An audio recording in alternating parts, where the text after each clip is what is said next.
Hi friends, welcome to Post Magic. Today we will discuss about money orders. Section 5 in POK Part 1. നമ്മൾ ഇവിടെ discuss ചെയ്യുന്നത് POKയുടെ part 1 ആണ്.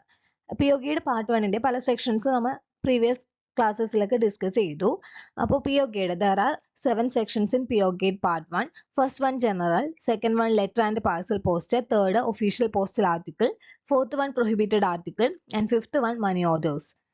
Sixth one philately, and finally seventh one PLI. So നമ്മളിവിടെ ഇപ്പോൾ discuss ചെയ്യുന്നത് മണി order ആണ്. മണി ഓർഡറിന്റെ section ഏതാണ്? Section 5. Section 5 related to money orders. നമുക്ക് സ്റ്റാർട്ട് ചെയ്യാം. എന്താണ് money order? A money order is an order issued by the post office for the payment of a sum of money through the agency of the post office.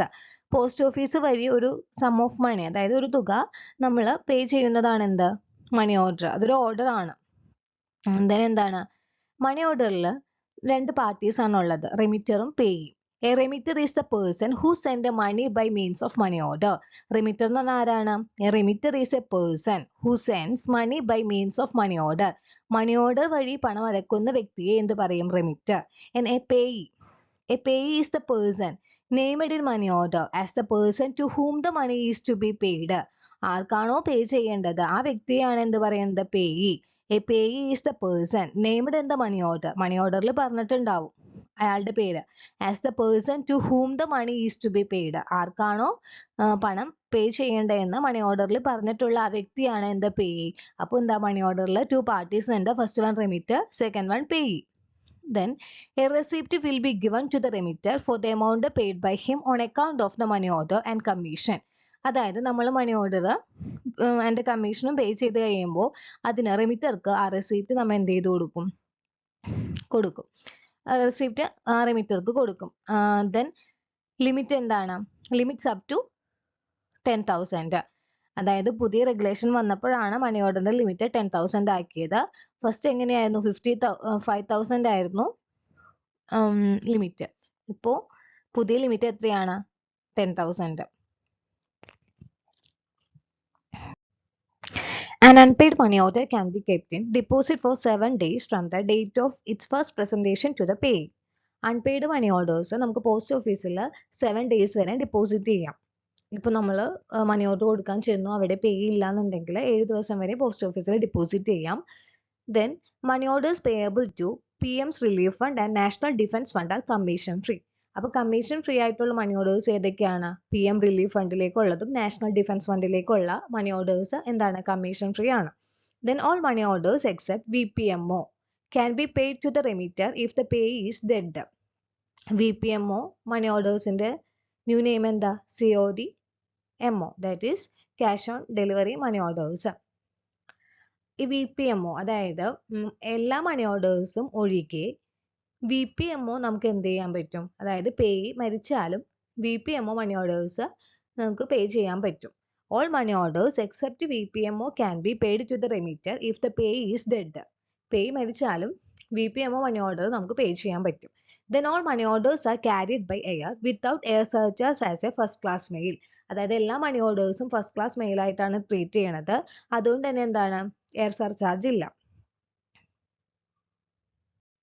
Next one, if the payee of a money order has moved from place at which the order was originally payable and has left without instructions with the post office for the redirection of article to his address, the money order will be redirected and will be payable at the revised address without any extra charges if the office of payment by an Indian post office. ഇവിടെ പറയുന്നത് ഇപ്പോൾ നമ്മുടെ പേയ് എന്താണ്? ആളുടെ original അഡ്രസ്സിൽ നിന്ന് വേറെ സ്ഥലത്തേക്ക് മൂവ് ചെയ്തു. എന്നിട്ട് നമ്മുടെ പോസ്റ്റ് ഓഫീസിൽ റീഡയറക്ഷനുള്ള ഇൻസ്ട്രക്ഷൻസ് എല്ലാം തന്നിട്ടുണ്ടെങ്കിൽ ആ മണി ഓർഡർ എന്ത് ചെയ്യണം? Money order will be redirected without any extra charge. അധികം ചാർജ് ഈടാക്കാതെ, പുതിയ ചാർജ് ഈടാക്കാതെ ആ മണി ഓർഡർ എന്ത് ചെയ്യണം? റീഡയറക്റ്റ് ചെയ്യണം. അപ്പോൾ അഡ്രസ്സ് പേയി അവിടെ നിന്ന് പോയിട്ടുണ്ടെങ്കിൽ അയാൾക്ക് എന്ത് ചെയ്ത് കൊടുക്കാം? റീഡയറക്റ്റ് ചെയ്ത് കൊടുക്കാം. Next one, the remitter of a money order which has not been paid may stop payment. അതായത് മണി ഓർഡർ പേ ചെയ്തിട്ടില്ല എന്നുണ്ടെങ്കിൽ ആ റെമിറ്റർക്ക് അത് സ്റ്റോപ്പ് ചെയ്യാനായിട്ടുള്ള അവകാശമുണ്ട്. എങ്ങനെയാ പറയുന്നത്? The remitter of a money order which has not been paid may stop payment and require that the money be paid to himself. And ആൾക്ക് അത് തിരിച്ചു കൊടുക്കാം. This will be done without additional charges on the remitter, applying in writing to the post office at which the money order was issued and producing the receipt and giving full particulars of the payee's address is entered in the money order. അതായത് റെമിറ്റർക്ക് payment പേയ്ക്ക് ആ money order payment കൊടുത്തിട്ടില്ലെങ്കിൽ അതിക്ക് മുമ്പ് എന്ത് ചെയ്യാൻ പറ്റും, ആ money order stop ചെയ്യാൻ പറ്റും. അതിന് എക്സ്ട്രാ ചാർജ് ഒന്നും ഈടാക്കില്ല. അപ്പൊ എന്താ, അതിന്റെ പെർട്ടിക്കുലേഴ്സും പേയുടെ അഡ്രസ്സും കാര്യങ്ങളൊക്കെ നമ്മുടെ പോസ്റ്റ് ഓഫീസിൽ കാണിച്ചാൽ മതിയാവും. അതിന്റെ റെസിപ്റ്റ്, മണി ഓർഡർ റെസിപ്റ്റും കാണിച്ചിട്ട് നമുക്ക് എന്ത് ചെയ്യാം, റെമിറ്റർക്ക് അത് സ്റ്റോപ്പ് ചെയ്യാം. Next one, if the payee of a money order cannot be found or if the payee refuses to take payment on presentation of the money order to him, the amount of money order will be returned at once to the remitter free of charge. അതായത് പേയെ കണ്ടില്ല, money order ആർക്കാണോ കൊടുക്കേണ്ടത് അങ്ങനെയുള്ള ഒരു വ്യക്തിയെ നമുക്ക് കണ്ടെത്താൻ കഴിഞ്ഞില്ല, അല്ലെങ്കിൽ ആ പേയെ എന്ത് ചെയ്തു, ആ മണി ഓർഡർ റിഫ്യൂസ് ചെയ്തിട്ടുണ്ടെങ്കിൽ അത് തിരിച്ച് ആർക്ക് കൊടുക്കണം, റെമിറ്റർക്ക് കൊടുക്കണം. Without any free of charge ആണ്, അതായത് വിത്തൗട്ട് എനി ചാർജ്. അതായത് എന്താണ്, അഡ്രസ്സിനെ കണ്ടെത്താൻ കഴിഞ്ഞില്ലെങ്കിലും അഡ്രസ്സ് അത് റിഫ്യൂസ് ചെയ്തിട്ടുണ്ടെങ്കിലും തിരിച്ച് റെമിറ്റർക്ക് തന്നെ മണി ഓർഡറിന്റെ ക്യാഷ് കൊടുക്കണം. അതിന് എക്സ്ട്രാ ചാർജ് ഒന്നും ഈടാക്കില്ല. Return to the remitter free of charge. Then the order will become void and its value be credited to the central government. ഇനി ആ money order void money order ആണെങ്കിൽ അതെന്താണ്, സെൻട്രൽ ഗവൺമെന്റ് അക്കൗണ്ടിലേക്കാണ് അത് credit ആവാം. ഇനി കുറച്ച് കണ്ടീഷൻസ് പറയുകയാണ്. അതായത് പോസ്റ്റ് ഓഫീസ് ഇത്തരം കാര്യങ്ങൾക്ക് റെസ്പോൺസിബിൾ ആയിരിക്കില്ല, അതായത് മണി ഓർഡറിന്റെ കാര്യങ്ങൾക്ക്. എന്തെല്ലാമാണ്? First one, the wrong payment of money order by incorrect or incomplete information given by remitter as to the name and address of the payee. First condition എന്താണ്, അതായത് നമ്മൾ മണി ഓർഡർ തെറ്റായി പേയ്മെന്റ് നടത്തി. എന്തുകൊണ്ട്? ആ റെമിറ്റർ ഇൻകറക്റ്റ് ആയിട്ട് ഒരു address തന്നു, ഇൻകംപ്ലീറ്റ് അഡ്രസ്സ് തന്നു. അയാൾ അല്ലെങ്കിൽ പേയുടെ നെയിമോ അഡ്രസ്സോ ഇൻകറക്റ്റോ ഇൻകംപ്ലീറ്റോ ആയിട്ടാണ് റെമിറ്റർ നമുക്ക് മണി ഓർഡർ ഫോമിൽ എഴുതി തന്നിട്ടുണ്ടെങ്കിൽ അവിടെ എന്താ, റോങ് പേയ്മെന്റ് നടക്കും. അപ്പോൾ ആ കണ്ടീഷനിൽ പോസ്റ്റ് ഓഫീസ് എന്താവില്ല, റെസ്പോൺസിബിൾ ആവില്ല.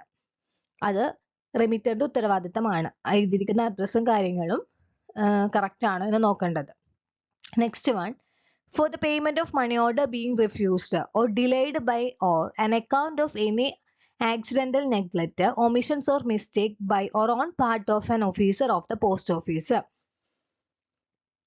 അതായത് മണി ഓർഡർ റിഫ്യൂസ് ചെയ്തു അല്ലെങ്കിൽ എന്തെങ്കിലും ഡിലേ വന്നു, അതായത് പോസ്റ്റ് ഓഫീസറിന്റെ ഭാഗത്തു നിന്ന് എന്തെങ്കിലും ഡിലേ വന്നിട്ടുണ്ടെങ്കിലും പോസ്റ്റ് ഓഫീസ് അത് റെസ്പോൺസിബിൾ ആവില്ല. Then for any wrong payment of money order after the expiration of 1 year the date of issue of the order issue ചെയ്തിട്ട് 1 വർഷം കഴിഞ്ഞിട്ടുണ്ടെങ്കിൽ അത് റോങ് പേയ്മെന്റ് ആണ് എന്ന് പറഞ്ഞാലും എന്താവില്ല, പോസ്റ്റ് ഓഫീസ് അതിന് റെസ്പോൺസിബിൾ ആവില്ല. അപ്പൊ ഈ 3 കണ്ടീഷനിലാണ് എന്ത്, the post office will not be responsible for the wrong payment of money order by incorrect or incomplete information given by the remitter, then for the payment of money order being refused or delayed by or an account of any accidental neglect, omission or mistake by or on the part of the officer of the post office, then for any wrong payment of money order after the expiration of 1 year the date of issue of the order.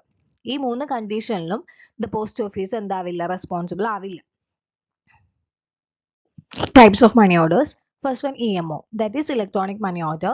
Electronic money order was introduced in 2008. The maximum limit up to 10,000. Then service money order, an amount remitted by postal department to its employees or to any member of public is known as service money order. The no maximum limit and no commission. Then value payable money order. The value payable money order is also known as COD money order. The VPMO is a special money order form prepared and signed by the sender of a VP article and sent along with the VP article to the office of destination for remittance of VP amount back to him. An amount collected on delivery of VP article is remitted to the sender through the VPMO system. അറിയാവുന്നതാണ് VPMO. Then family allotment money order. The money order remitted by the defense authorities and payable to the family members or dependents of defense personnel is known as family allotment money order. The family allotment money order is printed in red ink on blue paper. Red ink blue paper red ink കൊണ്ടായിരിക്കും family allotment money orders print ചെയ്യുക. Family allotment money orders ന് 6% commission ഉണ്ട്. Then savings bank money order.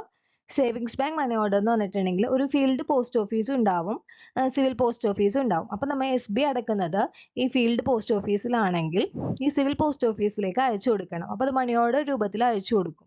അതിനെയാണ് എന്ത് പറയുക, savings bank money orders. അതിന് കമ്മീഷനൊന്നും ഈടാക്കില്ല. Then IFS money order, that is international financial system വെച്ചിട്ട് പേ ചെയ്യുന്ന മണി ഓർഡർ ആണ്.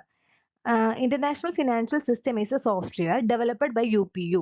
UPU എന്താ, യൂണിവേഴ്സൽ പോസ്റ്റൽ യൂണിയൻ. അതിന്റെ ആസ്ഥാനം എവിടെയാണ്, ബേണിലാണ്. Then Western Union Money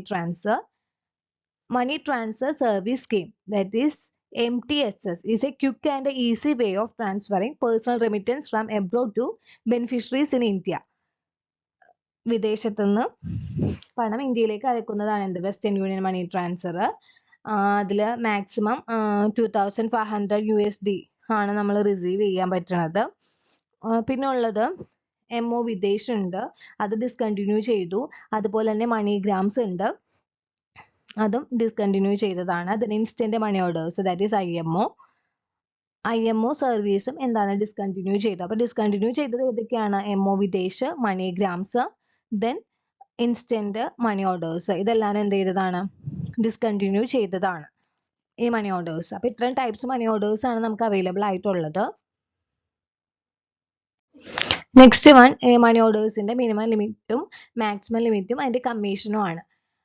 ordinary money orders, BPM or EMO, അതായത് ഇലക്ട്രോണിക് മണി ഓർഡേഴ്സ്, അതിന്റെ മിനിമം എല്ലാവരും 1 രൂപ വെച്ചിട്ടാണ്. പക്ഷെ മാക്സിമം EMOന്റെ മാക്സിമം 10,000 ആണ്. അതിന്റെ കമ്മീഷൻ എന്ന് പറയുന്നത് ആദ്യത്തെ 20 രൂപയ്ക്ക് 1 രൂപ വെച്ചിട്ടാണ് കമ്മീഷൻ. ഇനി ഫാമിലി അലോട്ട്മെന്റ് മണി ഓർഡേഴ്സിന്റെ ഒക്കെ മാക്സിമം ലിമിറ്റ് 5,000 ആണ്. EMO മാത്രമാണ് 10,000 എന്ന് ആക്കിയേക്കണത്. ബാക്കിയൊന്നും ഞാൻ സൈറ്റിലൊന്നും നോക്കിയിട്ട് കാണുന്നില്ല 10,000 ആയിട്ട്. അതുകൊണ്ടാണ് ഞാൻ ഫാമിലി അലോട്ട്മെന്റ് മണി ഓർഡേഴ്സിന്റെ മാക്സിമം ലിമിറ്റ് 5,000 എന്നും സേവിംഗ് ബാങ്ക് മണി ഓർഡേഴ്സിന്റെ മാക്സിമം ലിമിറ്റ് 5,000 എന്നും കാണിച്ചിരിക്കുന്നത്. ഇനി എന്തെങ്കിലും അപ്ഡേഷൻസ് ഉണ്ടെങ്കിൽ ഞാൻ അറിയിക്കാം. ഞാൻ സൈറ്റിലും ഒന്നിനും നോക്കിയിട്ട് വേറൊന്നും കണ്ടില്ല. അതുകൊണ്ടാണ് EMO മാത്രമാണ് അതിന്റെ മാക്സിമം ലിമിറ്റ് 10,000 എന്ന് പുതിയ റെഗുലേഷൻ വഴി പറയണത്. അപ്പോൾ ഫാമിലി അലോട്ട്മെന്റ് മണി ഓർഡേഴ്സിന്റെ കമ്മീഷൻ 6% ഓഫ് വാല്യൂ ആണ്. സേവിങ്സ് ബാങ്ക് മണി ഓർഡേഴ്സിനും സർവീസ് മണി ഓർഡേഴ്സിനും കമ്മീഷൻ ഇല്ല. അതുപോലെ തന്നെ നമ്മൾ നേരത്തെ പറഞ്ഞു പ്രൈം മിനിസ്റ്റേഴ്സ് റിലീഫ് ഫണ്ടിലേക്കുള്ള മണി ഓർഡേഴ്സിനും അതുപോലെ തന്നെ നാഷണൽ ഡിഫൻസ് ഫണ്ടിലേക്കുള്ള മണി ഓർഡേഴ്സും എന്താണ്, കമ്മീഷൻ ഫ്രീ ആണ്. അപ്പോൾ നമ്മൾ ഇന്ന് ഇവിടെ ഡിസ്കസ് ചെയ്തത് മണി ഓർഡേഴ്സ് ആണ്. മണി ഓർഡേഴ്സിന്റെ സെക്ഷൻ 5 ആണ്. അതിൽ കുറേ അധികം പോയിന്റ്സ് ഒക്കെ പറഞ്ഞു. പേ ആരാണ്, റിമിറ്റർ ആരാണ്, ടൈപ്സ് ഓഫ് മണി ഓർഡേഴ്സ്, അതിന്റെ കമ്മീഷൻസ് ഒക്കെ. സോ ഞാൻ കൺക്ലൂഡ് ചെയ്യാണ്. പിന്നെ ഒരു കാര്യമുണ്ട്, ഞാൻ ഇതിൽ നേരത്തെ വീഡിയോ ചെയ്തിട്ടതായിരുന്നു PSB, that is postal service board എന്നുള്ളത്. ആ പോസ്റ്റൽ സർവീസ് ബോർഡിന്റെ മെമ്പേഴ്സിന്റെ എണ്ണയൊക്കെ ഇപ്പോൾ മാറിയിട്ടുണ്ട്. ഞാൻ വീഡിയോ ചെയ്യുമ്പോൾ 6 മെമ്പേഴ്സ് ആയിരുന്നു, ഇപ്പോൾ 7 മെമ്പേഴ്സ് ആയിട്ടുണ്ട്. അതുപോലെ തന്നെ അവരുടെ ആ പോർട്ട്ഫോളിയോസും മാറ്റം സംഭവിച്ചിട്ടുണ്ട്. അപ്പോൾ നമുക്ക് വേറൊരു വീഡിയോയിൽ ഫുള്ളായിട്ട് ഡിസ്കസ് ചെയ്യാം. അപ്പോൾ പഠിക്കുമ്പോൾ എപ്പോഴും ഓർത്ത് വയ്ക്കുക, PSB അതായത് പോസ്റ്റൽ സർവീസ് ബോർഡിൽ 7 മെമ്പേഴ്സ് ആണ് ഉള്ളത്.